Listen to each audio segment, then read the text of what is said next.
ਪਿਛਲੀ ਕਥਾ ਵਿੱਚ ਆਪਾਂ ਸਮਝ ਰਹੇ ਸਾਂ ਗੁਰੂ ਨਾਨਕ ਦੇਵ ਮਹਾਰਾਜ ਜੀ ਕਰਤਾਰਪੁਰ ਵਿੱਚ ਟਿਕੇ ਹੋਏ ਨੇ।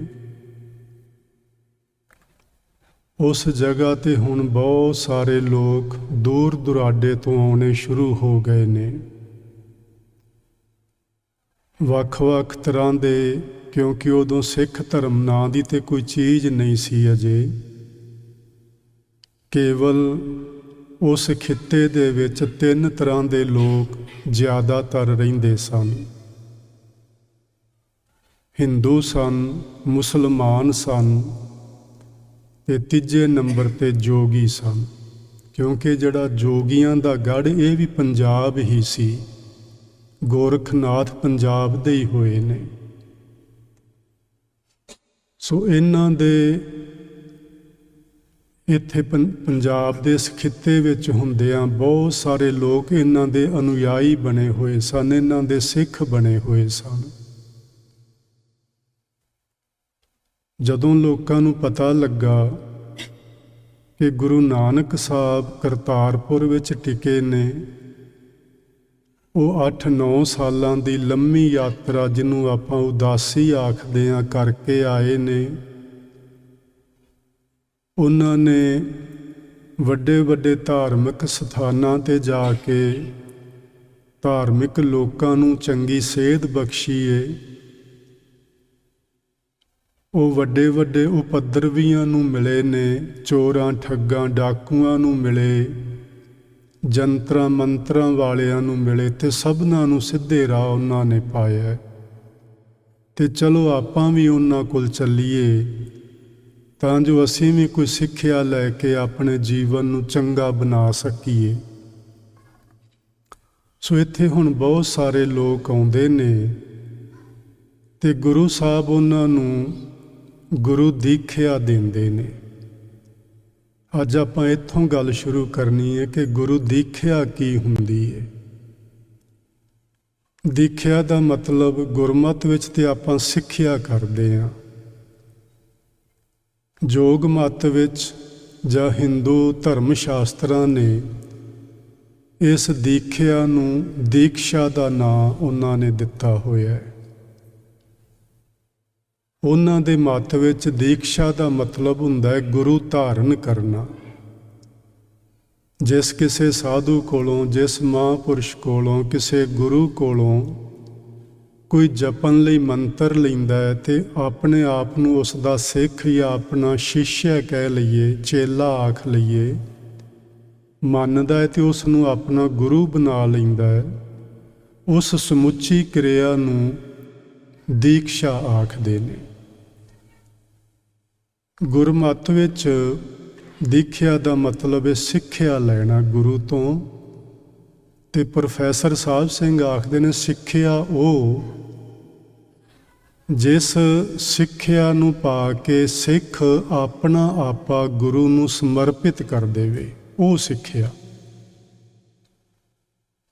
ਉਂਝ ਆਪਾਂ ਸਾਰੇ ਗੁਰੂ ਚਰਨਾਂ ਵਿੱਚ ਆਉਂਦੇ ਹਾਂ, ਆਪਾਂ ਸਾਰੇ ਸਿੱਖਿਆ ਤੇ ਗੁਰੂ ਜੀ ਦੀ ਸੁਣਦੇ ਹੀ ਹਾਂ, ਪਰ ਆਪਾਂ ਸਮਰਪਿਤ ਕਿੰਨਾ ਕੁ ਹੁੰਦੇ ਆ ਗੁਰੂ ਨੂੰ, ਇਹ ਸਾਨੂੰ ਸਭਨਾਂ ਨੂੰ ਆਪਣੇ ਆਪ ਦਾ ਆਪ ਨੂੰ ਪਤਾ ਹੋਣਾ ਚਾਹੀਦਾ ਹੈ ਕਿ ਸੱਚਮੁੱਚ ਅਸੀਂ ਗੁਰੂ ਨੂੰ ਸਮਰਪਿਤ ਹਾਂ ਕਿ ਕੇਵਲ ਅਸੀਂ ਸੁਣਦੇ ਹਾਂ ਤੇ ਉੱਠ ਕੇ ਚਲੇ ਜਾਂਦੇ ਹਾਂ ਤੇ ਅਗਲੇ ਹਫ਼ਤੇ ਫਿਰ ਸੁਣਨ ਲਈ ਆ ਜਾਂਦੇ ਹਾਂ। ਇਹ ਮੈਂ ਵੀ, ਤੁਸੀਂ ਵੀ, ਸਭਨਾਂ ਨੇ ਆਪਾਂ ਆਪ ਵੇਖਣਾ ਹੈ ਆਪਣੇ ਅੰਦਰ। ਉਂਝ ਗੁਰੂ ਚਰਨਾਂ ਵਿੱਚ ਆਉਣ ਦਾ ਸਾਡਾ ਮਕਸਦ ਇਹ ਹੀ ਹੋਣਾ ਚਾਹੀਦਾ ਹੈ ਕਿ ਅਸੀਂ ਗੁਰੂ ਮਹਾਰਾਜ ਦੀ ਸਿੱਖਿਆ ਨੂੰ ਸੁਣੀਏ ਤੇ ਉਸ ਨੂੰ ਜੀਵਨ ਵਿੱਚ ਅਪਣਾਈਏ। ਇਸ ਨੂੰ ਗੁਰੂ ਦੀਖਿਆ ਆਖਿਆ ਜਾਂਦਾ ਹੈ। ਗੁਰੂ ਨਾਨਕ ਸਾਹਿਬ ਜੀ ਦੇ ਸ਼ਬਦਾਂ ਵਿੱਚ ਗੁਰੂ ਦੀਖਿਆ ਕੀ ਹੈ? ਸੁਨ ਸ਼ਬਦ ਅਪਰੰਪਰ ਧਾਰੈ। ਸੁਨ ਦਾ ਮਤਲਬ ਜੀ ਗੁਰਬਾਣੀ ਵਿੱਚ ਬਹੁਤ ਥਾਵਾਂ ਤੇ ਪਰਮਾਤਮਾ ਕੀਤਾ ਹੋਇਆ ਹੈ। ਇੱਕ ਸੁਨ ਹੁੰਦਾ ਹੈ ਜਿੱਥੇ ਕੋਈ ਨਾ ਹੋਵੇ, ਸੁੰਨ ਸਮਾਨ ਜਿਹਨੂੰ ਅਸੀਂ ਕਹਿੰਦੇ ਹਾਂ, ਕੋਈ ਆਵਾਜ਼ ਨਾ ਆਉਂਦੀ ਹੋਵੇ, ਕੋਈ ਜੀਅ ਜੰਤੂ ਨਾ ਹੋਵੇ, ਘੁੱਪ ਹਨੇਰਾ ਹੋਵੇ, ਅਸੀਂ ਉਸ ਜਗ੍ਹਾ ਨੂੰ, ਉਸ ਅਵਸਥਾ ਨੂੰ ਵੀ ਸੁੰਨ ਆਖਦੇ ਹਾਂ। ਜਦੋਂ ਮਹਾਂਪੁਰਸ਼ ਆਪਣੀ ਸਮਾਧੀ ਅਵਸਥਾ ਵਿੱਚ ਬੈਠਦੇ ਨੇ, ਉਹਨਾਂ ਨੂੰ ਸਮਾਂ, ਸਥਾਨ ਤੇ ਆਪਣਾ ਆਪਾ, ਇਹ ਤਿੰਨੇ ਚੀਜ਼ਾਂ ਵਿਸਰ ਜਾਂਦੀਆਂ ਨੇ, ਭੁੱਲ ਜਾਂਦੀਆਂ ਨੇ। ਉਸ ਅਵਸਥਾ ਨੂੰ ਵੀ ਸੁੰਨ ਅਵਸਥਾ ਆਖਿਆ ਜਾਂਦਾ ਹੈ।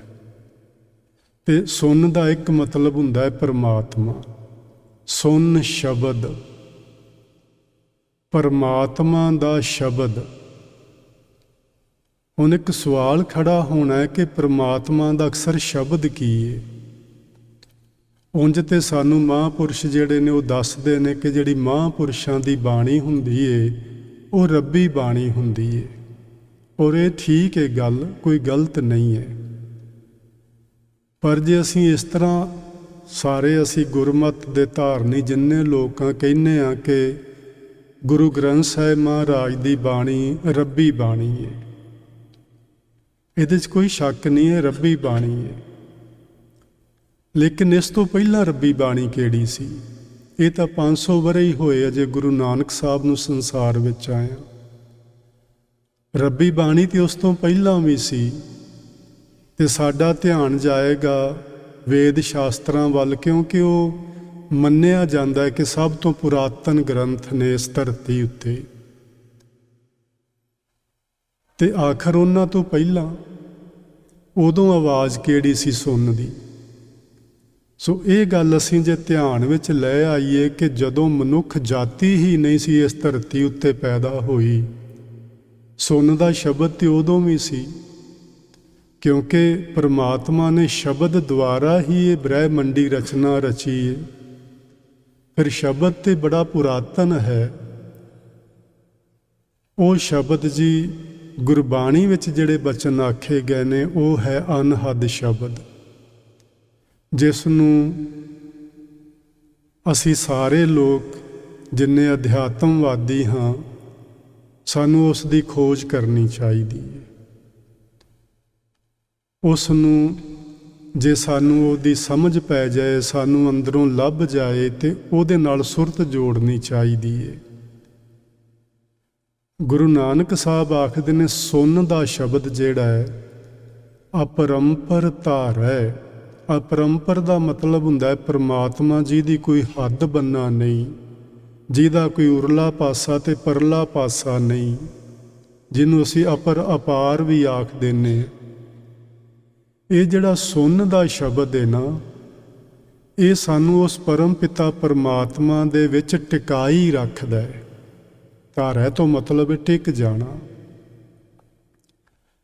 ਸੋ ਇਹ ਜਿਹੜਾ ਸੁੰਨ ਦਾ ਸ਼ਬਦ ਹੈ ਇਹ ਸਾਨੂੰ ਪਰਮਾਤਮਾ ਦੇ ਵਿੱਚ ਟਿਕਾਈ ਰੱਖਣ ਲਈ ਸਹਾਇਕ ਹੁੰਦਾ ਹੈ। ਕਹਿਤੇ ਮੁਕਤ ਸ਼ਬਦ ਨਿਸਤਾਰੈ।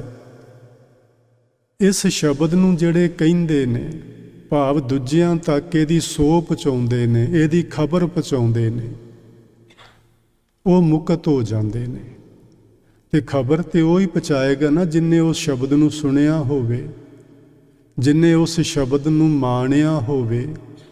ਜਿਸ ਮਨੁੱਖ ਦੀ ਸੁਰਤ ਉਸ ਸ਼ਬਦ ਨਾਲ ਜੁੜੀ ਹੋਵੇ ਉਹ ਹੀ ਦੱਸੇਗਾ ਦੂਜੇ ਨੂੰ।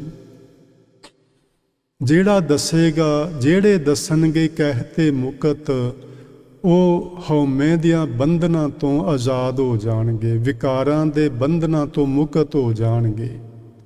ਸ਼ਬਦ ਨਿਸਤਾਰੈ, ਅਤੇ ਸ਼ਬਦ ਦੁਆਰਾ ਦੂਜਿਆਂ ਦਾ ਵੀ ਭਲਾ ਕਰ ਦੇਣਗੇ ਜਾਂ ਦੂਜਿਆਂ ਦਾ ਭਲਾ ਹੋ ਜਾਏਗਾ ਉਸ ਸ਼ਬਦ ਨੂੰ ਸੁਣਨ ਦੇ ਨਾਲ। ਅੱਗੇ ਗੁਰੂ ਨਾਨਕ ਸਾਹਿਬ ਨੇ ਆਖਿਆ ਗੁਰ ਕੀ ਦੀਖਿਆ ਸੇ ਸੱਚ ਰਾਤੇ। ਇਹ ਉੱਤੇ ਦੱਸੀ ਸਿੱਖਿਆ ਜਿਨ੍ਹਾਂ ਗੁਰਮੁਖਾਂ ਨੂੰ ਮਿਲ ਗਈ, ਜਿਨ੍ਹਾਂ ਗੁਰਸਿੱਖਾਂ ਨੂੰ ਮਿਲ ਗਈ, ਉਹ ਸੱਚ ਵਿੱਚ ਰੱਤੇ ਜਾਣਗੇ, ਸੱਚ ਵਿੱਚ ਰੰਗੇ ਜਾਣਗੇ। ਉਹਨਾਂ ਦਾ ਮਨ ਪਰਮਾਤਮਾ ਨਾਲ ਜੁੜ ਜਾਏਗਾ। ਸੋ ਜੀ ਪਰਮਾਤਮਾ ਨਾਲ ਜੁੜਨ ਦਾ ਇੱਕ ਸਹਿਜ ਤਰੀਕਾ ਜਿਹੜਾ ਗੁਰੂ ਨਾਨਕ ਸਾਹਿਬ ਆਪਾਂ ਨੂੰ ਦੱਸਦੇ ਨੇ, ਉਹ ਹੈ ਉਸ ਸੁਣਨ ਦੇ ਸ਼ਬਦ ਵਿੱਚ ਜੁੜਨਾ। ਗੁਰਬਾਣੀ ਵਿੱਚ ਇਸ ਤਰ੍ਹਾਂ ਦੇ ਬਹੁਤ ਸਾਰੇ ਸ਼ਬਦ ਨੇ, ਪਰ ਮੈਂ ਬਹੁਤ ਵਾਰੀ ਹੁਣ ਵੇਖੋ ਆਪਾਂ ਨੂੰ ਸਾਰਿਆਂ ਨੂੰ ਗੁਰਦੁਆਰਿਆਂ ਵਿੱਚ ਜਾਂਦੇ ਹਾਂ, ਕਥਾ ਕੀਰਤਨ ਸੁਣਦੇ ਹਾਂ, ਸਾਰੀ ਉਮਰ ਲੰਘ ਚੱਲੀ ਏ, ਪਰ ਸਾਨੂੰ ਆਹ ਸ਼ਬਦ ਕਿਸੇ ਨੇ ਦੱਸੇ ਹੀ ਨਹੀਂ। ਜੇ ਅਸੀਂ ਪੜ੍ਹੇ ਨੇ ਤੇ ਅਸੀਂ ਵੀ ਇਸ ਤਰ੍ਹਾਂ ਹੀ ਪੜ੍ਹ ਲਿਆ ਕਿ ਅਸੀਂ ਪਾਠ ਪੂਰਾ ਕਰਨਾ ਹੈ, ਸਹਿਜ ਪਾਠ ਅਸੀਂ ਮਹੀਨੇ 'ਚ ਇੱਕ ਕਰਨਾ ਹੈ, 2 ਮਹੀਨਿਆਂ 'ਚ ਇੱਕ ਕਰਨਾ ਹੈ। ਅਸੀਂ ਵੀ ਕੋਈ ਇਹੋ ਜਿਹੇ ਟਾਰਗੇਟ ਮਿੱਥੇ ਹੁੰਦੇ ਨੇ। ਅਸੀਂ ਇਹਨਾਂ ਸ਼ਬਦਾਂ ਦੇ ਅੰਦਰ ਨਹੀਂ ਉਤਰਦੇ, ਇਹਨਾਂ ਵਿੱਚ ਖੁੱਭਦੇ ਨਹੀਂ, ਇਹਨਾਂ ਦੀ ਗਹਿਰਾਈ ਵਿੱਚ ਨਹੀਂ ਜਾਂਦੇ। ਹੁਣ ਗੁਰ ਕੀ ਦੀਖਿਆ ਸਿੱਖ ਧਰਮ ਵਿੱਚ ਆਖਿਆ ਜਾਂਦਾ, ਤੁਸੀਂ ਅੰਮ੍ਰਿਤ ਛਕ ਲਓ, ਗੁਰੂ ਕੀ ਦੀਖਿਆ ਤੁਹਾਨੂੰ ਮਿਲ ਗਈ, ਤੁਸੀਂ ਗੁਰੂ ਧਾਰਨ ਕਰ ਲਿਆ।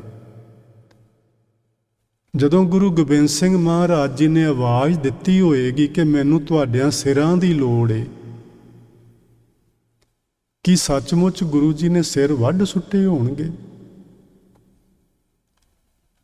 ਜੇ ਵੱਢ ਵੀ ਦਿੱਤੇ ਹੋਣ ਤੇ ਕੀ ਫਿਰ ਇਸ ਤਰ੍ਹਾਂ ਜੁੜ ਸਕਦੇ ਨੇ, ਜੋੜ ਦਿੱਤੇ ਹੋਣਗੇ? ਇਹ ਸਾਰੀ ਦੀ ਸਾਰੀ ਇੱਕ ਘਟਨਾ ਜਿਹੜੀ ਏ, ਇੱਕ ਅਸੀਂ ਇਸ ਤਰ੍ਹਾਂ ਦੀ ਬਣਾ ਲਈਏ ਕਿ ਜਿਵੇਂ ਕੋਈ ਅਨਹੋਣੀ ਗੱਲ ਵਾਪਰ ਗਈ ਹੋਵੇ।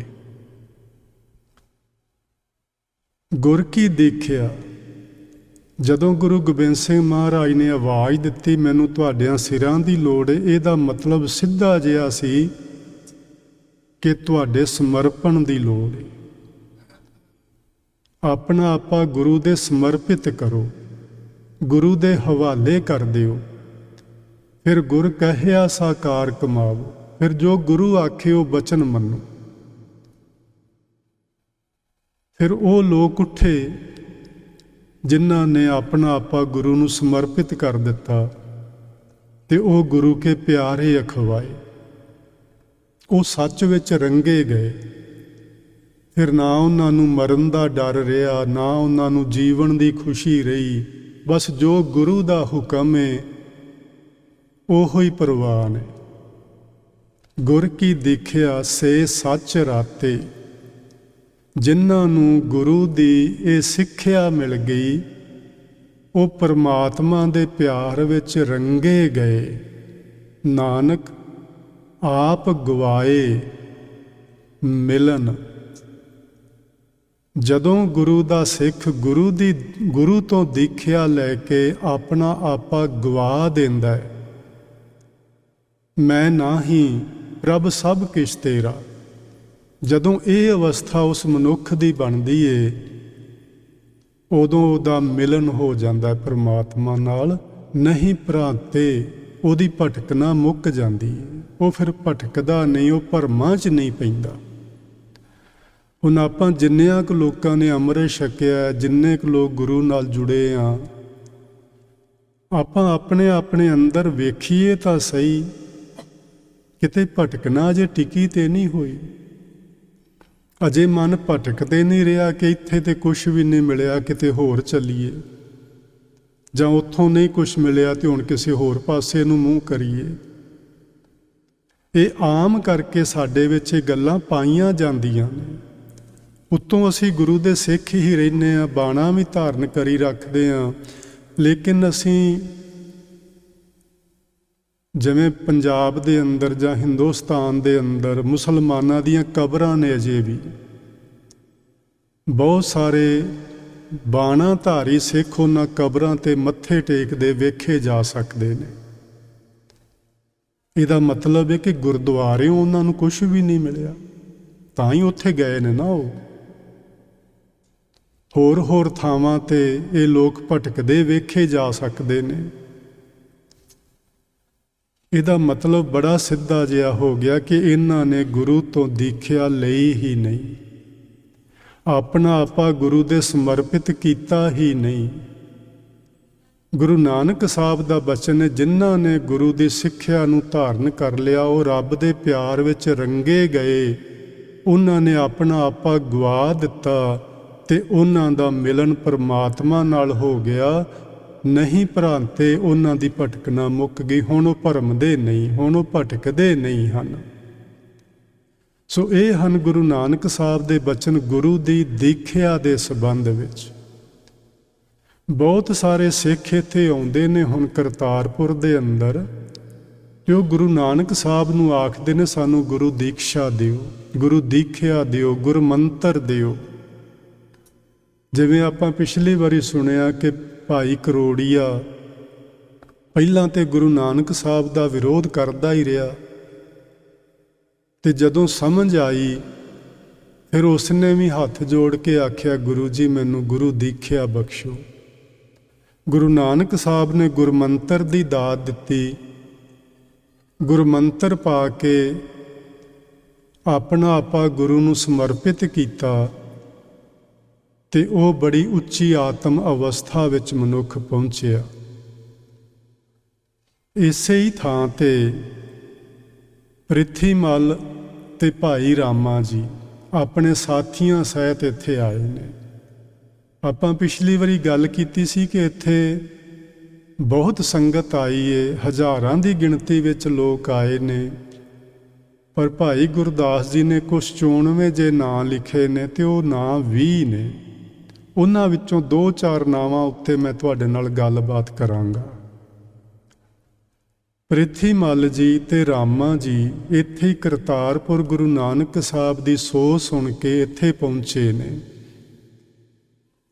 ਇੱਥੇ ਪਹੁੰਚ ਕੇ ਪਹਿਲਾਂ ਤੇ ਅਸੀਂ ਇੱਕਦਮ ਜਾਂਦੇ ਤੇ ਨਹੀਂ ਨਾ ਕਿਸੇ ਨੂੰ ਗੁਰੂ ਧਾਰਨ ਕਰ ਲੈਂਦੇ। ਪਹਿਲਾਂ ਅਸੀਂ ਵੇਖਦੇ ਹਾਂ ਉਹਦਾ ਰੁੱਖ ਚੱਜ ਕੀ ਏ, ਉਹਦੇ ਵਿਚਾਰ ਕੀ ਨੇ, ਉਹ ਕਿਸ ਤਰ੍ਹਾਂ ਸਿੱਖਿਆ ਦਿੰਦਾ ਹੈ, ਕਿਤੇ ਸਾਨੂੰ ਸਾਡੇ ਧਰਮ ਤੋਂ ਦੂਰ ਤੇ ਨਹੀਂ ਲਿਜਾਂਦਾ। ਉਹ ਕੁਛ ਦਿਨ ਰਹਿ ਕੇ ਉੱਥੋਂ ਦਾ ਸਾਰਾ ਅਨੁਮਾਨ ਉਹਨਾਂ ਨੇ ਲਗਾਇਆ, ਪੂਰਾ ਅੰਦਾਜ਼ਾ ਲਿਆ, ਤੇ ਫਿਰ ਇੱਕ ਦਿਨ ਆਏ ਸਤਿਗੁਰੂ ਜੀ ਨੂੰ ਆਖਣ ਲੱਗੇ ਗੁਰੂ ਜੀ ਤੁਸੀਂ ਕਹਿੰਦੇ ਹੋ ਕਿ ਭਗਤੀ ਪਰਮਾਤਮਾ ਦੀ ਕਰਨੀ ਚਾਹੀਦੀ ਏ। ਅਸੀਂ ਸੁਣਿਆ ਹੈ ਕਿ ਭਗਤੀ ਵਿਸ਼ਨੂੰ ਦੀ ਕਰਨੀ ਚਾਹੀਦੀ ਏ। ਗੁਰੂ ਜੀ ਆਖਦੇ ਨੇ ਭਾਵੇਂ ਵਿਸ਼ਨੂੰ ਵਿੱਚ ਤੇ ਪਰਮਾਤਮਾ ਵਿੱਚ ਕੋਈ ਭਿੰਨ ਭੇਦ ਨਹੀਂ, ਸਿਰਫ ਸ਼ਬਦਾਵਲੀ ਵੱਖਰੀ ਏ। ਉਸੇ ਨੂੰ ਹੀ ਵਿਸ਼ਨੂੰ ਕਹਿੰਦੇ ਆ, ਉਸੇ ਨੂੰ ਹੀ ਅੱਲਾ ਕਹਿੰਦੇ ਆ, ਉਸੇ ਨੂੰ ਹੀ ਰਾਮ ਕਹਿੰਦੇ ਆ, ਉਹਨੂੰ ਹੀ ਪਰਮਾਤਮਾ, ਉਹਨੂੰ ਹੀ ਵਾਹਿਗੁਰੂ, ਸਭ ਕੁਝ ਸਾਰੇ ਨਾਂ ਉਹਦੇ ਹੀ ਨੇ। ਭਗਤੀ ਤੇ ਉਹਦੀ ਕਰਨੀ ਹੈ, ਨਾ ਭਾਵੇਂ ਕੋਈ ਵੀ ਲੈ ਲਵੋ। ਤੇ ਉਹਨਾਂ ਨੇ ਆਖਿਆ ਜੀ ਫਿਰ ਅਸੀਂ ਭਗਤੀ ਕਿਵੇਂ ਕਰੀਏ, ਅਸੀਂ ਤੇ ਗ੍ਰਸਤੀ ਲੋਕ ਹਾਂ, ਕਾਰ ਵਿਹਾਰ ਕਰਦੇ ਹਾਂ, ਕੰਮਾਂ ਧੰਦਿਆਂ ਵਿੱਚ ਲੱਗੇ ਰਹਿੰਦੇ ਹਾਂ, ਪਰਿਵਾਰ ਨੇ, ਬੱਚੇ ਨੇ, ਉਹਨਾਂ ਦੀ ਸੇਵਾ ਸੰਭਾਲ। ਗੁਰੂ ਜੀ ਨੇ ਆਖਿਆ ਵੀ ਤੁਸੀਂ ਪਰਿਵਾਰ ਵਿੱਚ ਰਹਿੰਦੇ ਤਪ ਸਾਧਨਾ ਕਰਿਆ ਕਰੋ। ਇਹ ਹੁਣ ਤਪ ਸਾਧਨਾ ਗੁਰੂ ਜੀ ਨੇ ਸ਼ਬਦ ਕਿਉਂ ਵਰਤਿਆ? ਉਸ ਵਕਤ ਜਦੋਂ ਗੁਰੂ ਨਾਨਕ ਸਾਹਿਬ ਇਹਨਾਂ ਲੋਕਾਂ ਨੂੰ ਸਿੱਖਿਆ ਦੇ ਰਹੇ ਨੇ, ਸ਼ਬਦਾਵਲੀ ਹੀ ਇਹ ਸੀ। ਇਹੋ ਹੀ ਸ਼ਬਦਾਵਲੀ ਉਹਨਾਂ ਲੋਕਾਂ ਨੂੰ ਸਮਝ ਆਉਂਦੀ ਸੀ, ਹੋਰ ਕੁਝ ਸਮਝ ਹੀ ਨਹੀਂ ਸੀ ਆਉਂਦਾ, ਕਿਉਂਕਿ ਉਹਨਾਂ ਨੇ ਵੇਦਾਂ ਚੋਂ, ਸ਼ਾਸਤਰਾਂ ਚੋਂ, ਤਪ ਸਾਧਨਾਵਾਂ ਦੀਆਂ ਬਹੁਤ ਸਾਰੀਆਂ ਗੱਲਾਂ ਬਾਤਾਂ ਸੁਣੀਆਂ ਸਨ, ਪੜ੍ਹੀਆਂ ਵੀ ਹੋਣਗੀਆਂ। ਗੁਰੂ ਨਾਨਕ ਸਾਹਿਬ ਆਖਣ ਲੱਗੇ ਭਈ ਤੁਸੀਂ ਗ੍ਰਸਤ ਵਿੱਚ ਰਹਿੰਦੇ ਹੋ, ਤਪ ਸਾਧਨਾ ਕਰਿਆ ਕਰੋ, ਵਿਸ਼ਨੂੰ ਦੀ ਭਗਤੀ ਕਰੋ ਜੇ ਵਿਸ਼ਨੂੰ ਤੁਹਾਨੂੰ ਠੀਕ ਲੱਗਦਾ ਹੈ। ਉਹ ਕਹਿੰਦੇ ਜੀ ਉਹ ਤੇ ਕੰਮ ਬੜਾ ਔਖਾ ਹੈ। ਉਹ ਤੇ ਕਹਿੰਦੇ ਨੇ ਤੁਸੀਂ ਸੰਨਿਆਸ ਲਵੋ, ਤੁਸੀਂ ਪਰਿਵਾਰ ਨੂੰ ਛੱਡੋ, ਤੁਸੀਂ ਇਸ ਤਰ੍ਹਾਂ ਚੌਂਕੜੇ ਲਗਾਓ, ਯੋਗ ਸਾਧਨਾਵਾਂ ਕਰੋ, ਤੇ ਉਹ ਤੇ ਕੰਮ ਬੜਾ ਔਖਾ ਹੈ, ਵਰਤ ਰੱਖੋ। ਤੇ ਸਾਡੇ ਤੋਂ ਸਭ ਨਹੀਂ ਹੁੰਦਾ, ਸਾਨੂੰ ਕੋਈ ਆਸਾਨ ਜਿਹਾ, ਕੋਈ ਸੌਖਾ ਜਿਹਾ ਰਸਤਾ ਦੱਸੋ। ਅਸੀਂ ਤੇ ਇਹ ਹੀ ਸੁਣ ਕੇ ਆਏ ਹਾਂ ਕਿ ਤੁਸੀਂ ਇੱਕ ਨਵਾਂ ਰਸਤਾ ਈਜਾਦ ਕੀਤਾ ਹੈ, ਬੜਾ ਆਸਾਨ ਹੈ ਤੁਹਾਡਾ ਮਾਰਗ, ਸਾਨੂੰ ਉਹ ਸਮਝਾਓ। ਗੁਰੂ ਜੀ ਨੇ ਆਖਿਆ ਤੁਸੀਂ ਕਦੀ 3 ਗੁਣਾਂ ਦੀ ਗੱਲ ਸੁਣੀ ਹੈ? ਉਹਨਾਂ ਆਖਿਆ ਜੀ ਬਹੁਤ ਵਾਰੀ। ਵੀ ਥੋੜ੍ਹਾ ਜਿਹਾ ਦੱਸੋਗੇ ਉਹ 3 ਗੁਣ ਕੀ ਨੇ? ਆਪਾਂ ਸਾਰਿਆਂ ਵੈਸੇ ਇਹਨਾਂ 3 ਗੁਣਾਂ ਉੱਤੇ ਗੱਲਬਾਤ ਪਹਿਲਾਂ ਕੀਤੀ ਹੋਈ ਹੈ, ਤੁਹਾਨੂੰ ਸਭਨਾਂ ਨੂੰ ਜ਼ਰੂਰ ਪਤਾ ਹੋਏਗਾ। ਫਿਰ ਵੀ ਮੈਂ ਸੰਖੇਪ ਜਿਹਾ ਦੱਸਾਂਗਾ, ਕਿਉਂਕਿ ਅੱਜ ਉਹ ਵਿਚਾਰ ਗੁਰੂ ਨਾਨਕ ਸਾਹਿਬ ਉਹਨਾਂ ਦੇ ਨਾਲ ਪ੍ਰਿਥੀਮਲ, ਰਾਮਾ ਜੀ ਤੇ ਉਹਨਾਂ ਦੇ ਸਾਥੀਆਂ ਨਾਲ ਕਰ ਰਹੇ ਨੇ।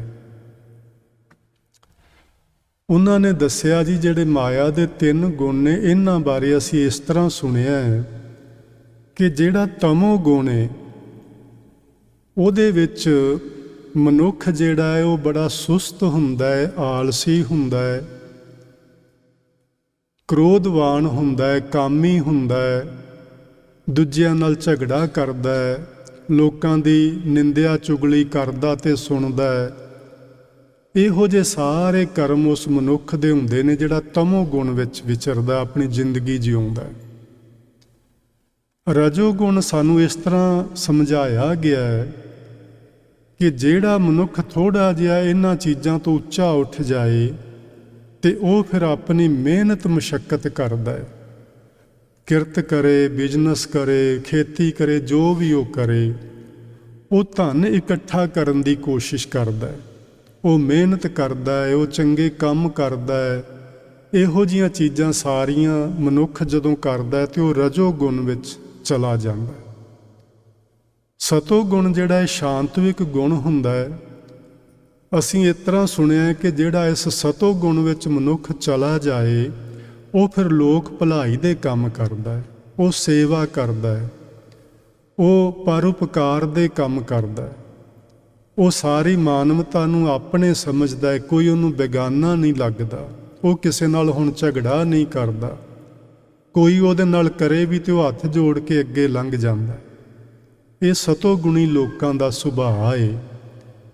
ਗੁਰੂ ਜੀ ਨੇ ਆਖਿਆ ਹੈ ਜਿਹੜੇ ਤਮੋ ਗੁਣ, ਰਜੋ ਗੁਣ ਤੇ ਸਤੋ ਗੁਣਾਂ ਦੀ ਵਿਆਖਿਆ ਤੁਸੀਂ ਮੈਨੂੰ ਦੱਸੀ ਹੈ, ਮੈਂ ਤੁਹਾਨੂੰ ਦੱਸਣਾ ਚਾਹੁੰਦਾ ਕਿ ਇਹ 3 ਪ੍ਰਕਾਰ ਦੀ ਇੱਕ ਭਗਤੀ ਹੁੰਦੀ ਹੈ। ਤੁਸੀਂ ਇਹ 3 ਪ੍ਰਕਾਰ ਦੀ ਭਗਤੀ ਵਿੱਚੋਂ ਪਹਿਲੀ ਪ੍ਰਕਾਰ ਦੀ ਜਿਹੜੀ ਭਗਤੀ ਉਸ ਦਾ ਤਿਆਗ ਕਰੋ। ਉਹਨਾਂ ਨੇ ਆਖਿਆ ਜੀ ਸਾਨੂੰ ਤੇ ਉਹਦਾ ਪਤਾ ਹੀ ਨਹੀਂ ਕਿ 3 ਗੁਣਾਂ ਵਿੱਚ ਭਗਤੀ ਵੀ ਹੁੰਦੀ ਹੈ।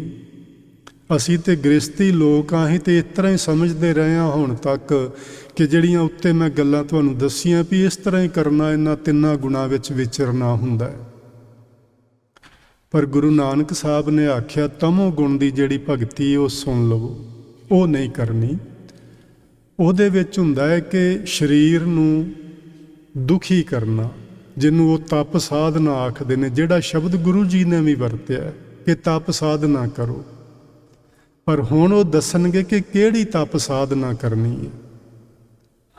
ਉਹ ਕਹਿੰਦੇ ਨੇ ਜਿਹੜੀ ਤਪ ਸਾਧਨਾ ਹੈ ਨਾ ਤਮੋ ਗੁਣੀ ਲੋਕਾਂ ਦੀ, ਭਗਤੀ ਸਾਧਨਾ ਜਿਹੜੀ ਹੈ ਉਹਦੇ ਵਿੱਚ ਉਹ ਭੁੱਖੇ ਰਹਿੰਦੇ ਨੇ, ਉਹਦੇ 'ਚੋਂ ਕੱਪੜੇ ਨਹੀਂ ਪਾਉਂਦੇ, ਉਹਦੇ 'ਚੋਂ ਪੈਰੀਂ ਜੁੱਤੀ ਨਹੀਂ ਪਾਉਂਦੇ, ਉਹਦੇ 'ਚੋਂ ਵਰਤ ਰੱਖਦੇ ਨੇ, ਉਹ ਆਪਣੇ ਦੁਆਲੇ ਧੂਣੀਆਂ ਤਪਾ ਕੇ ਗਰਮੀ ਵਿੱਚ ਅੱਗ ਦੇ ਵਿੱਚ ਬੈਠਦੇ ਨੇ, ਉਹ ਜਲ ਧਾਰਾ ਕਰਦੇ ਨੇ, ਇਹੋ ਜਿਹੇ ਕਰਮ ਉਹ ਕਮਾਉਂਦੇ ਨੇ। ਇਹ ਤਮੋ ਗੁਣੀ ਭਗਤੀ ਹੈ।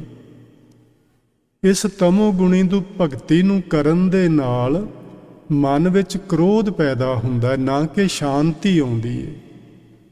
ਮਨ ਵਿੱਚ ਕਾਮ ਵਾਸਨਾ ਫੁਰਦੀ ਹੈ, ਕਿਉਂਕਿ ਜਦੋਂ ਤੁਸੀਂ ਸਰੀਰ ਨੂੰ ਤਪਾ ਰਹੇ ਹੋ, ਗਰਮੀ ਦੇ ਰਹੇ ਹੋ ਉਹਨੂੰ, ਤੇ ਫਿਰ ਇਹੋ ਜਿਹੀਆਂ ਚੀਜ਼ਾਂ ਅੰਦਰੋਂ ਪ੍ਰਗਟ ਹੋਣਗੀਆਂ ਕਿ ਇਹ ਜਿਹੜੀ ਤਮੋ ਗੁਣੀ ਭਗਤੀ ਇਹ ਤਪ ਸਾਧਨਾ ਹੈ, ਤੁਸੀਂ ਇਸ ਨੂੰ ਨਹੀਂ ਕਰਨਾ। ਉਹਨਾਂ ਆਖਿਆ ਜੀ ਅੱਗੇ ਵੀ ਸਾਨੂੰ ਦੱਸੋ ਅਸੀਂ ਫਿਰ ਕਰਨਾ ਕੀ ਹੈ। ਉਹਨਾਂ ਨੇ ਗੁਰੂ ਜੀ ਨੇ ਆਖਿਆ ਵੀ ਰਜੋ ਗੁਣ ਦੀ ਭਗਤੀ ਤੋਂ ਤੁਸੀਂ ਸ਼ੁਰੂ ਕਰਨਾ ਹੈ।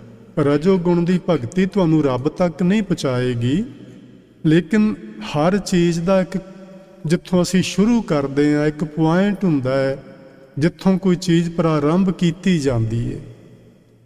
ਤੁਸੀਂ ਜੇ ਭਗਤੀ ਸ਼ੁਰੂ ਕਰਨੀ ਹੈ ਤੇ ਰਜੋ ਗੁਣ ਦੀ ਭਗਤੀ ਨੂੰ ਤੁਸੀਂ ਸ਼ੁਰੂ ਕਰੋ।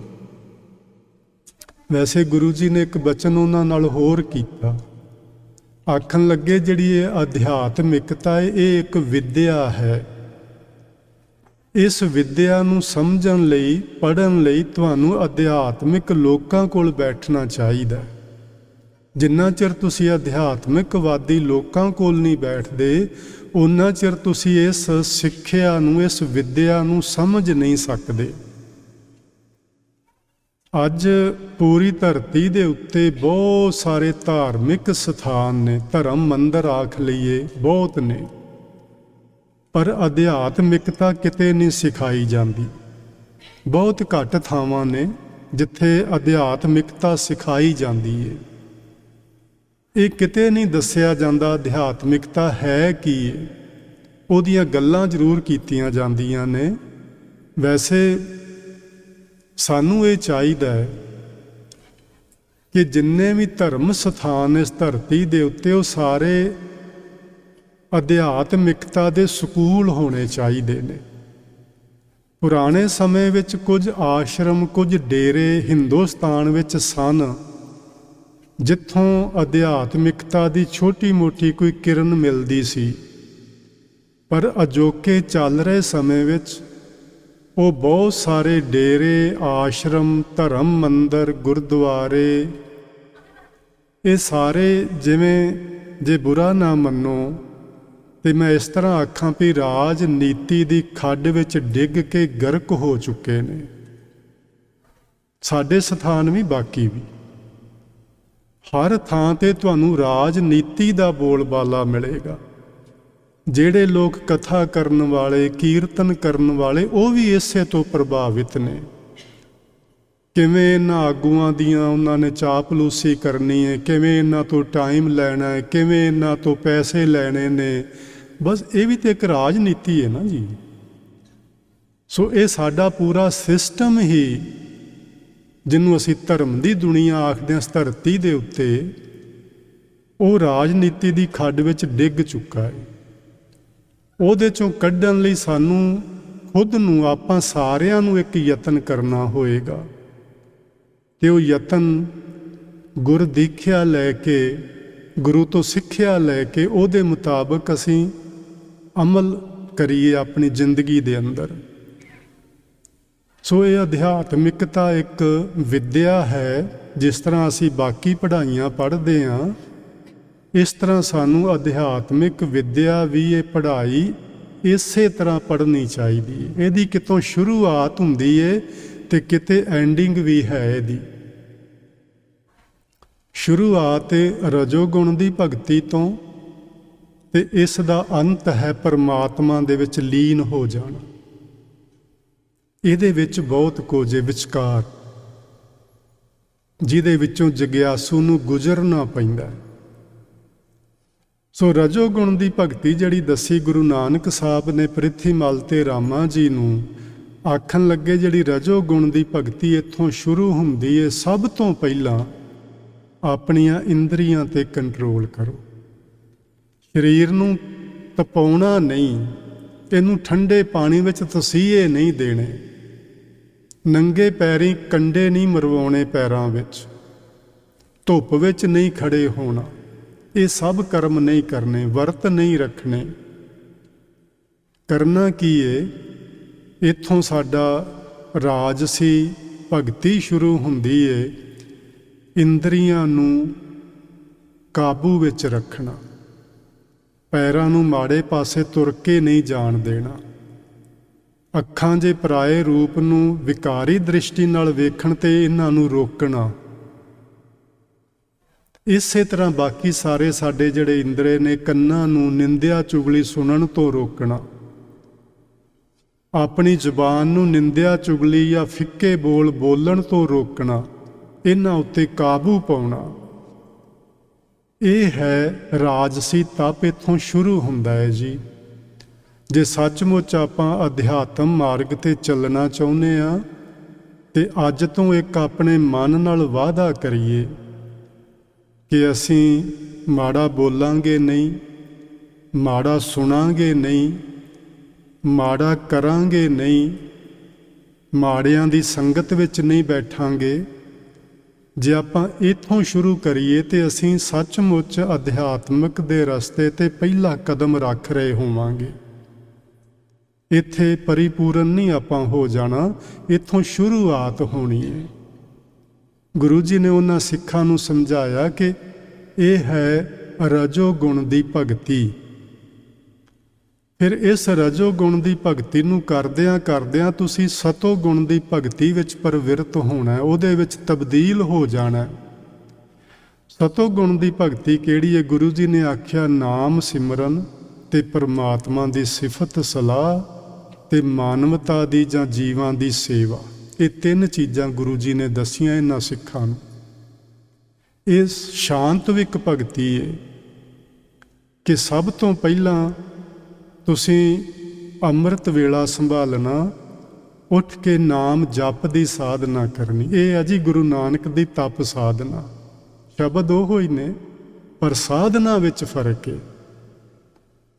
ਗੁਰੂ ਨਾਨਕ ਸਾਹਿਬ ਦੀ ਤਪ ਸਾਧਨਾ ਸ਼ੁਰੂ ਹੁੰਦੀ ਹੈ ਆਪਣੇ ਆਪੇ ਤੇ ਕੰਟਰੋਲ ਕਰਨਾ ਸਭ ਤੋਂ ਪਹਿਲਾਂ, ਤੇ ਫਿਰ ਅੰਮ੍ਰਿਤ ਵੇਲੇ ਉੱਠ ਕੇ ਪਰਮਾਤਮਾ ਦੀ ਭਗਤੀ ਵਿੱਚ ਜੁੜਨਾ, ਨਾਮ ਜਪ ਦਾ ਅਭਿਆਸ ਕਰਨਾ, ਦਿਨ ਚੜ੍ਹੇ ਗੁਰਬਾਣੀ ਦਾ ਪਾਠ ਸ਼ੁਰੂ ਕਰਨਾ, ਜਿੰਨਾ ਆਪਾਂ ਕਰ ਸਕੀਏ ਉਹ ਪਾਠ ਕਰਨਾ। ਇਹ ਹੁੰਦੀ ਹੈ ਗੁਰਬਾਣੀ ਰਾਹੀਂ ਰੱਬ ਦੀ ਸਿਫਤ ਸਲਾਹ ਕਰਨਾ। ਤੀਜਾ ਬਚਨ ਉਹਨਾਂ ਨੇ ਆਖਿਆ ਮਾਨਵਤਾ ਦੀ, ਜੀਵਾਂ ਦੀ ਸੇਵਾ ਕਰਨਾ। ਅਸੀਂ ਜਿਹੜੇ ਬਚਨ ਆਖਦੇ ਹਾਂ ਨਾ, ਧਰਮ ਦੀ ਕਿਰਤ ਕਰਨੀ, ਉਹ ਰਜੋ ਗੁਣ ਹੈ।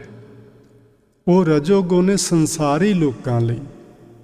ਆਪਾਂ ਸੰਸਾਰ ਵਿੱਚ ਹੀ ਰਹਿੰਦੇ ਹਾਂ, ਆਪਾਂ ਵੀ ਗ੍ਰਸਤੀ ਲੋਕ ਹਾਂ। ਆਪਾਂ ਰਜੋ ਗੁਣ ਦਾ ਤਿਆਗ ਨਹੀਂ ਕਰਨਾ। ਇਹ ਨਹੀਂ ਕਿ ਅਸੀਂ ਧਰਮ ਦੀ ਕਿਰਤ ਛੱਡ ਦੇਣੀ ਹੈ ਤੇ ਹੁਣ ਅਸੀਂ ਸਿਰਫ ਉਹ ਸ਼ਾਂਤਵਿਕ ਭਗਤੀ ਕਰਨੀ ਹੈ। ਰਜੋ ਗੁਣ ਦੇ ਵਿੱਚ ਰਹਿੰਦਿਆਂ ਹੋਇਆਂ, ਧਰਮ ਦੀ ਕਿਰਤ ਕਰਦਿਆਂ, ਆਪਣੇ ਕੰਮ ਧੰਦੇ, ਬਿਜ਼ਨਸ, ਵਣਜ, ਵਪਾਰ ਕਰਦਿਆਂ ਹੋਇਆਂ ਇੰਦਰੀਆਂ ਨੂੰ ਰੋਕ ਕੇ ਰੱਖਣਾ, ਲੋਭ ਲਾਲਚ ਤੋਂ ਰੋਕ ਕੇ ਰੱਖਣਾ, ਪਰਾਇਆ ਹੱਕ ਨਹੀਂ ਮਾਰਨਾ, ਕਿਸੇ ਦੇ ਪੈਸੇ ਨਹੀਂ ਰੱਖਣੇ, ਕਿਸੇ ਨਾਲ ਧੋਖਾ ਨਹੀਂ ਕਰਨਾ, ਕਿਸੇ ਨਾਲ ਹੇਰਾ ਫੇਰੀ ਨਹੀਂ ਕਰਨੀ। ਇਹ ਸਾਰੀ ਰਜੋ ਗੁਣ ਦੀ ਭਗਤੀ ਹੈ। ਫਿਰ ਸਵੇਰੇ ਉੱਠ ਕੇ ਨਾਮ ਜਪ ਦਾ ਅਭਿਆਸ ਕਰਨਾ, ਉਸ ਤੋਂ ਬਾਅਦ ਬਾਣੀ ਦਾ ਪਾਠ, ਬਾਣੀ ਦੇ ਪਾਠ ਰਾਹੀਂ ਰੱਬ ਦੀ ਸਿਫਤ ਸਲਾਹ ਕਰਨੀ, ਤੇ ਸਾਰਾ ਦਿਨ ਆਪਣਾ ਧੰਦਾ ਕਰਦਿਆਂ ਹੋਇਆਂ ਉਹਦੇ ਨਾਲ ਨਾਲ ਜੋ ਆਪਾਂ ਸੇਵਾ ਕਰ ਸਕੀਏ ਮਾਨਵਤਾ ਦੀ, ਜੀਵਾਂ ਦੀ, ਉਹ ਸੇਵਾ ਕਰਨੀ। ਇਹ ਤਿੰਨ ਬਚਨ ਗੁਰੂ ਜੀ ਨੇ ਆਖੇ ਵੀ ਇਹ ਸਤੋ ਗੁਣ ਦੀ ਭਗਤੀ ਹੈ।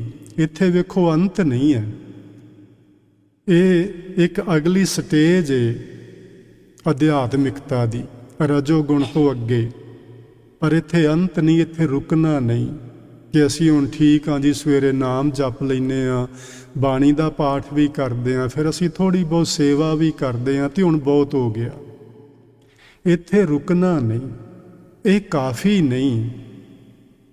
ਇਹ ਸਤੋ ਗੁਣ ਦੀ ਭਗਤੀ ਆਪਾਂ ਇੱਥੋਂ ਸ਼ੁਰੂ ਕਰਕੇ ਅੱਗੇ ਗੁਰੂ ਨਾਨਕ ਸਾਹਿਬ ਨੇ ਤਿੰਨ ਬਚਨ ਇਹਨਾਂ ਸਿੱਖਾਂ ਨੂੰ ਆਖੇ। ਆਖਣ ਲੱਗੇ ਸਰੀਰ ਦਾ ਮੂਲ ਹੈ ਮਨ। ਸਾਡਾ ਮਨ ਜੀ ਸਰੀਰ ਨੂੰ ਪ੍ਰੇਰਨਾ ਦਿੰਦਾ ਹੈ, ਸਾਡੇ ਇੰਦਰੀਆਂ ਨੂੰ ਪ੍ਰੇਰਨਾ ਦਿੰਦਾ, ਕਿੱਧਰ ਨੂੰ ਜਾਣਾ ਹੈ, ਕੀ ਕਰਨਾ ਹੈ, ਕੀ ਖਾਣਾ ਹੈ, ਕਦੋਂ ਸੌਣਾ ਹੈ, ਕਦੋਂ ਜਾਗਣਾ ਹੈ, ਕਿਹਦੇ ਨਾਲ ਬੋਲਣਾ ਹੈ, ਕਿਹਦੇ ਨਾਲ ਅੱਜ ਨਹੀਂ ਗੱਲ ਕਰਨੀ। ਇਹ ਸਾਰੀ ਪ੍ਰੇਰਨਾ ਸਾਡਾ ਮਨ ਕਰਦਾ ਸਾਡੇ ਇੰਦਰੀਆਂ ਨੂੰ। ਸੋ ਮਨ ਇੰਦਰੀਆਂ ਦਾ ਪ੍ਰੇਰਕ ਹੈ। ਇਸ ਨੂੰ ਅਸੀਂ ਇਸ ਸਰੀਰ ਰੂਪੀ ਗੱਡੀ ਦਾ ਡਰਾਈਵਰ ਆਖ ਸਕਦੇ ਹਾਂ, ਉਹਨੂੰ ਚਾਲਕ ਆਖ ਸਕਦੇ ਹਾਂ, ਉਹਨੂੰ ਚਲਾਉਣ ਵਾਲਾ ਹੈ। ਗੁਰੂ ਜੀ ਨੇ ਆਖਿਆ ਸਰੀਰ ਦਾ ਮੂਲ ਹੈ ਮਨ, ਮਨ ਦਾ ਮੂਲ ਹੈ ਆਤਮਾ। ਆਤਮਾ ਤੋਂ ਬਿਨਾ ਮਨ ਨਹੀਂ ਜੀ ਹੁੰਦਾ। ਸਰੀਰ ਵਿੱਚ ਆਤਮਾ ਹੋਵੇ, ਜਿੰਦ ਹੋਵੇ, ਪ੍ਰਾਣ ਹੋਣ, ਤੇ ਫਿਰ ਸਾਡਾ ਅੰਤਸ਼ਕਰਨ ਬਣਦਾ ਹੈ ਅੰਦਰ। ਅੰਤਸ਼ਕਰਨ ਵਿੱਚ ਚਾਰ ਚੀਜ਼ਾਂ ਹੁੰਦੀਆਂ ਨੇ, ਸੁਰਤ, ਮਤ, ਮਨ ਤੇ ਬੁੱਧ। ਉੱਥੇ ਜਿਹੜਾ ਮਤ ਸ਼ਬਦ ਹੈ ਉਹਨੂੰ ਮਮਤਾ ਆਖਿਆ ਜਾਂਦਾ, ਅਹੰਕਾਰ ਕਹਿੰਦੇ ਆ, ਬੁੱਧੀ, ਹੰਕਾਰ ਆਦਿਕ, ਇਹ ਚਾਰ ਚੀਜ਼ਾਂ ਹੁੰਦੀਆਂ ਨੇ ਅੰਤःਕਰਨ ਵਿੱਚ। ਸੋ ਗੁਰੂ ਜੀ ਨੇ ਆਖਿਆ ਸਰੀਰ ਦਾ ਮੂਲ ਹੈ ਮਨ, ਮਨ ਦਾ ਮੂਲ ਹੈ ਆਤਮਾ। ਆਤਮਾ ਸਰੀਰ ਤੋਂ ਬਿਨਾਂ, ਮਨ ਤੋਂ ਬਿਨਾਂ ਸਰੀਰ ਕੁਝ ਨਹੀਂ ਕਰਨ ਜੋਗਾ। ਜੇ ਸਾਡਾ ਮਨ ਹੀ ਨਾ ਹੋਵੇ ਤੇ ਅਸੀਂ ਸੁੱਤੇ ਹੀ ਰਹਿ ਜਾਂਦੇ। ਅੱਜ ਉੱਠਣ ਦਾ ਮਨ ਹੀ ਨਹੀਂ ਸੀ ਸਾਡਾ। ਮਨ ਤੋਂ ਬਿਨਾਂ ਸਰੀਰ ਕੁਝ ਨਹੀਂ ਕਰਦਾ ਤੇ ਆਤਮਾ ਤੋਂ ਬਿਨਾਂ ਮਨ ਨਹੀਂ ਠਹਿਰ ਸਕਦਾ। ਸਰੀਰ ਦਾ ਮੂਲ ਹੈ ਮਨ, ਮਨ ਦਾ ਮੂਲ ਹੈ ਆਤਮਾ, ਤੇ ਆਤਮਾ ਦਾ ਮੂਲ ਹੈ ਪਰਮਾਤਮਾ, ਜਿਸ ਨੂੰ ਅਸੀਂ ਪਰਮਾਤਮਾ ਆਖਦੇ ਨੇ। ਇਹ ਦੋ ਸ਼ਬਦਾਂ ਦੇ ਸੁਮੇਲ ਤੋਂ ਬਣਿਆ ਹੋਇਆ ਇੱਕ ਸ਼ਬਦ ਹੈ ਪਰਮ ਜਮਾ ਆਤਮਾ, ਵੱਡੀ ਸਮੁੱਚੀ ਸਾਰੇ ਜੀਵਾਂ ਦੀ ਇੱਕ ਆਤਮਾ ਹੈ ਜਿਹੜੀ, ਜਿਹਦੇ ਤੋਂ ਅਸੀਂ ਸਾਰੇ ਵਿਛੜੇ ਹੋਏ ਹਾਂ। ਸੋ ਆਤਮਾ ਦਾ ਮੂਲ ਹੈ ਪਰਮ ਆਤਮਾ। ਗੁਰੂ ਜੀ ਨੇ ਆਖਿਆ ਉਸ ਪਰਮ ਆਤਮਾ ਵਿੱਚ ਲੀਨ ਹੋਣਾ ਅਧਿਆਤਮਿਕਵਾਦੀਆਂ ਦੀ ਮੰਜ਼ਿਲ ਹੈ। ਜਿੰਨਾ ਚਿਰ ਅਧਿਆਤਮਵਾਦੀ ਉਹਦੇ ਵਿੱਚ ਲੀਨ ਨਹੀਂ ਹੋ ਜਾਂਦਾ, ਓਨਾ ਚਿਰ ਉਹਦੀ ਇਹ ਯਾਤਰਾ ਪੂਰੀ ਨਹੀਂ ਹੁੰਦੀ। ਤੇ ਲੀਨ ਹੋਣ ਲਈ ਕੀ ਕਰਨਾ ਪਏਗਾ? ਗੁਰ ਕੀ ਦੀਖਿਆ ਸੇ ਸੱਚ ਰਾਤੇ, ਜਿਨ੍ਹਾਂ ਦੇ ਕੋਲ ਗੁਰੂ ਦੀ ਸਿੱਖਿਆ ਹੋਏਗੀ। ਅੱਜ ਗੁਰੂ ਨਾਨਕ ਸਾਹਿਬ ਸਾਨੂੰ ਕੀ ਸਿੱਖਿਆ ਦੇ ਰਹੇ ਨੇ ਕਿ ਤੁਸੀਂ ਰਜੋਗੁਣ ਤੋਂ, ਰਜੋਗੁਣ ਦੀ ਭਗਤੀ ਤੋਂ ਸ਼ੁਰੂ ਕਰੋ, ਭਗਤੀ ਕਰਨਾ, ਸਿਮਰਨ ਕਰਨਾ। ਰਜੋਗੁਣ ਦੀ ਭਗਤੀ ਕਰਦੇ ਕਰਦੇ ਸਤੋਗੁਣ ਦੀ ਭਗਤੀ ਵਿੱਚ ਚਲੇ ਜਾਓ, ਤੇ ਸਤੋਗੁਣ ਦੀ ਭਗਤੀ ਕਰਦੇ ਕਰਦੇ ਤੁਸੀਂ ਪਰਮ ਪਿਤਾ ਪਰਮਾਤਮਾ ਵਿੱਚ ਲੀਨ ਹੋ ਜਾਓਗੇ। ਉਸ ਨੂੰ ਗੁਰੂ ਜੀ ਨੇ ਆਖਿਆ ਸੁਨ ਸ਼ਬਦ ਅਪਰੰਪਰ ਧਾਰ ਹੈ। ਸੁਨ ਦਾ ਸ਼ਬਦ, ਉਹ ਸ਼ਬਦ ਜਿੱਥੇ ਸ਼ਬਦ ਨਹੀਂ ਹੁੰਦੇ, ਕੇਵਲ ਇੱਕ ਆਵਾਜ਼ ਹੈ। ਉਂਝ ਤਾਂ ਗੁਰੂ ਮਹਾਰਾਜ ਨੇ ਸਾਨੂੰ ਨਾ ਬਾਣੀ ਵਿੱਚ ਉਹ ਵੀ ਬਚਨ ਸਮਝਾਏ ਨੇ ਤੇ ਉੱਥੇ ਆਵਾਜ਼ ਵੀ ਨਹੀਂ ਰਹਿ ਜਾਂਦੀ। ਪਰ ਚਲੋ ਬੜਾ ਵਿਖੜਾ, ਬੜਾ ਮੇਰੇ ਲਈ ਬੜਾ ਇੱਕ ਡੂੰਘਾ ਵਿਸ਼ਾ ਹੈ। ਆਪਾਂ ਕਦੀ ਉਹਦੇ ਤੇ ਗੱਲ ਕਰਾਂਗੇ ਥੋੜ੍ਹਾ ਹੋਰ ਸਮਝ ਕੇ, ਥੋੜ੍ਹਾ ਹੋਰ ਵਿਦਵਾਨਾਂ ਮਹਾਂਪੁਰਸ਼ਾਂ ਦੀ ਸੰਗਤ ਕਰਕੇ ਕਿ ਉਹ ਕੀ ਚੀਜ਼ ਹੈ। ਪਰ ਅੱਜ ਆਪਾਂ ਇੰਨਾ ਹੀ ਸਮਝੀਏ ਕਿ ਸੁਨ ਸ਼ਬਦ ਅਪਰੰਪਰ ਧਾਰ ਹੈ। ਅਸੀਂ ਸੁਨ ਦੇ ਸ਼ਬਦ ਨੂੰ ਪਕੜਨਾ ਹੈ। ਸੁਨ ਦਾ ਸ਼ਬਦ ਪਕੜ ਕੇ ਅਸੀਂ ਪਰਮ ਪਿਤਾ ਪਰਮਾਤਮਾ ਵਿੱਚ, ਜੋ ਸਾਡੀ ਆਤਮਾ ਦਾ ਮੂਲ ਹੈ, ਉਹਦੇ ਵਿੱਚ ਲੀਨ ਹੋਣਾ। ਅਪਰੰਪਰ ਧਾਰਾ ਦਾ ਮਤਲਬ ਇਹ ਆ ਕਿ ਉਸ ਪਰਮ ਪਿਤਾ ਪਰਮਾਤਮਾ ਜੀ ਦਾ ਉਰਲਾ ਤੇ ਪਾਰਲਾ ਬੰਨਾ ਨਹੀਂ ਲੱਭਦਾ। ਇਹ ਸੁਨ ਦਾ ਸ਼ਬਦ ਸਾਨੂੰ ਉਹਦੇ ਵਿੱਚ ਟਿਕਾ ਕੇ ਰੱਖਦਾ। ਸੋ ਉਹਦੇ ਵਿੱਚ ਆਪਾਂ ਟਿਕਣਾ ਹੈ ਜੀ। ਗੁਰੂ ਨਾਨਕ ਸਾਹਿਬ ਨੇ ਇਹਨਾਂ ਸਿੱਖਾਂ ਦੇ ਨਾਲ ਇਹ ਬਚਨ ਅੱਜ ਕੀਤੇ ਨੇ।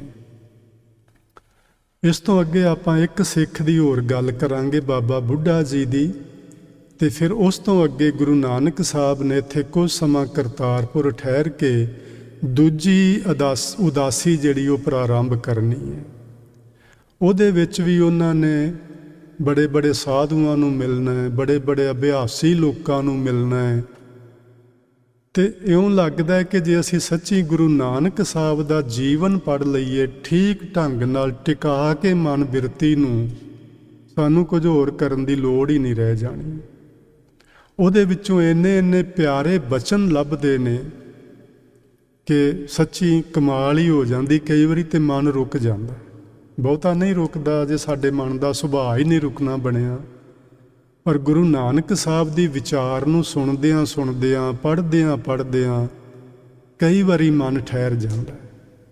ਤੇ ਜਿਵੇਂ ਹੀ ਮਨ ਠਹਿਰੇ, ਗੁਰੂ ਅੱਗੇ ਅਰਦਾਸ ਕਰੀਏ ਕਿ ਪਰਮਾਤਮਾ ਸਾਡੇ ਤੇ ਦਇਆ ਕਰੋ। ਜਿਹੜਾ ਤੁਸੀਂ ਸਾਨੂੰ ਅੱਜ ਦੱਸਿਆ ਹੈ ਕਿ ਸਰੀਰ ਦਾ ਮੂਲ ਹੈ ਮਨ, ਮਨ ਦਾ ਮੂਲ ਹੈ ਆਤਮਾ, ਆਤਮਾ ਦਾ ਮੂਲ ਹੈ ਪਰਮ ਆਤਮਾ। ਜਿਹੜਾ ਇਹ ਪਰਮ ਆਤਮਾ ਵਿੱਚ ਠਹਿਰਾਓ ਏ, ਸਾਡੇ ਤੇ ਮਿਹਰਬਾਨੀ ਕਰਕੇ ਸਾਨੂੰ ਇਸ ਦਾਤ ਦੀ ਬਖਸ਼ਿਸ਼ ਕਰੋ। ਇਹ ਇਹਨਾਂ ਸਿੱਖਾਂ ਨੇ ਮੰਗ ਮੰਗੀ। ਜਦੋਂ ਗੁਰੂ ਨਾਨਕ ਸਾਹਿਬ ਜੀ ਤੋਂ ਇਹਨਾਂ ਸਿੱਖਾਂ ਨੇ ਬਚਨ ਸੁਣੇ, ਗੁਰੂ ਨਾਨਕ ਸਾਹਿਬ ਦੇ ਚਰਨਾਂ ਵਿੱਚ ਉਹਨਾਂ ਨੇ ਸਿਰ ਝੁਕਾਇਆ ਤੇ ਆਖਣ ਲੱਗੇ, ਗੁਰੂ ਜੀ ਤੁਹਾਡੇ ਬਚਨ ਸੁਣ ਲਏ ਨੇ, ਕਿਤੇ ਸਾਨੂੰ ਇਹ ਭੁੱਲ ਨਾ ਜਾਣ। ਕਿਉਂਕਿ ਅਸੀਂ ਸਾਰੇ ਭੁੱਲਣ ਅੰਦਰ ਸਭ ਕੋਏ ਨਾ ਜੀ। ਅਸੀਂ ਭੁੱਲ ਜਾਂਦੇ ਹਾਂ, ਚੰਗੀਆਂ ਗੱਲਾਂ ਵੀ ਭੁੱਲ ਜਾਂਦੇ ਹਾਂ, ਮਾੜੀਆਂ ਵੀ ਭੁੱਲ ਜਾਂਦੇ ਹਾਂ ਕਈ ਵਾਰੀ। ਗੁਰੂ ਜੀ ਨੇ ਇੱਕ ਬਚਨ ਉਹਨਾਂ ਨੂੰ ਤੁਰਨ ਲੱਗਿਆਂ ਆਖਿਆ, ਆਖਣ ਲੱਗੇ ਕਦੀ ਨਹੀਂ ਭੁੱਲੋਗੇ ਜੇ ਸਤ ਸੰਗਤ ਕਰਦੇ ਰਹੋਗੇ ਤਾਂ। ਜੇ ਸਤ ਸੰਗਤ ਛੱਡ ਦਿਓਗੇ ਤੇ ਜ਼ਰੂਰ ਭੁੱਲ ਜਾਓਗੇ। ਸਤ ਸੰਗਤ ਕਰਦੇ ਰਹਿਣਾ, ਸਤ ਸੰਗਤ ਨਾ ਤਿਆਗਣਾ, ਸਤ ਸੰਗਤ ਕਰਦੇ ਰਹੋਗੇ ਤੇ ਕਦੇ ਨਹੀਂ ਭੁੱਲੋਗੇ। ਗੁਰੂ ਨਾਲ ਜੁੜਨਾ ਕੀ ਏ? ਉਹਦੇ ਬਚਨਾਂ ਨੂੰ ਨਾ ਭੁੱਲਣਾ ਹੀ ਗੁਰੂ ਨਾਲ ਜੁੜਨਾ ਹੈ। ਗੁਰੂ ਨਾਲੋਂ ਟੁੱਟਣਾ ਕੀ ਏ? ਗੁਰਦੁਆਰੇ ਆ ਕੇ ਵੀ ਜੇ ਅਸੀਂ ਗੁਰੂ ਦੇ ਉਪਦੇਸ਼ ਨਾਲੋਂ ਟੁੱਟ ਗਏ ਹਾਂ ਤੇ ਅਸੀਂ ਟੁੱਟੇ ਹੋਏ ਹਾਂ। ਗੁਰੂ ਨਾਲੋਂ ਟੁੱਟਣਾ ਹੈ ਉਹਦੀ ਸਿੱਖਿਆ ਤੋਂ ਦੂਰ ਹੋ ਜਾਣਾ। ਗੁਰੂ ਨਾਲ ਜੁੜਨਾ ਹੈ ਗੁਰੂ ਦੀ ਸਿੱਖਿਆ ਨਾਲ ਜੁੜ ਜਾਣਾ, ਜਿਹੜਾ ਉਹਨਾਂ ਨੇ ਸੁਣਨ ਦਾ ਸ਼ਬਦ ਸਾਨੂੰ ਅੱਜ ਸਮਝਾਇਆ ਹੈ।